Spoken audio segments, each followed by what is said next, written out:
আসসালামু আলাইকুম ভিউয়ার্স, আমি এখন চলে আসছি ষাট গম্বুজ মসজিদ বাগেরহাট। এটি বাংলার সুলতানি আমলে 1352 থেকে 1576 বাংলাদেশের বৃহত্তম মসজিদ।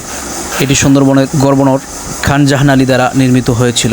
এটিকে সমগ্র দক্ষিণ এশিয়ার সবচেয়ে চিত্তাকর্ষণ মুসলিম স্থাপত্য শিল্পর একটি স্থাপনা হিসেবে বিবেচিত করা হয়েছে। এটি বাগেরহাটের প্রধান শহর থেকে 3 কিলোমিটার অর্থাৎ 3 মাইল দূরে অবস্থিত এবং ঢাকা থেকে 200 মাইল দূরে অবস্থিত। যদিও মসজিদের নাম ষাট গম্বুজ, কিন্তু এর গম্বুজের সংখ্যা আসলে 77টি। মিনারের সংখ্যা 4টি। গম্বুজ যুক্ত করলেও এর মোট গম্বুজের সংখ্যা দাঁড়ায় 81টিতে। 1985 সালে ইউনেস্কো এই মসজিদটিকে বিশ্ব ঐতিহ্যবাহী স্থান হিসেবে ঘোষণা করা হয়েছে। এই ঐতিহাসিক মসজিদটি বর্তমানে বাংলাদেশের অন্যতম জনপ্রিয় পর্যটন কেন্দ্র এবং খান জাহান আলীর তৈরি বাগদাদ ও বাংলার শিল্প তৈরির এক বিরল নিদর্শন।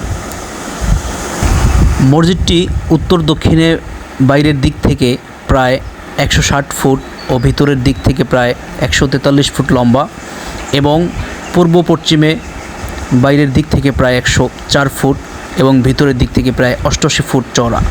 দেওয়ালগুলো প্রায় 8 ফুট পুরু।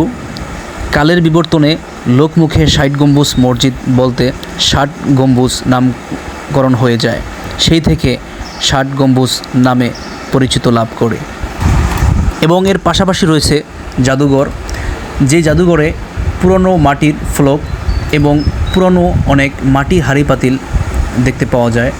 বিভিন্ন আসবাবপত্র, বিভিন্ন ব্যবহারের আসবাবপত্র, এখানে মাটির কলস, মাটির হাঁড়ি, মাটির পাতিল এবং অনেক প্রকারের বিভিন্ন আসবাবপত্র এখানে দেখতে পাওয়া যায় জাদুঘরে। আপনারা যারা ভ্রমণ পিপাসু মানুষ আছেন তারা এখানে আসতে পারেন।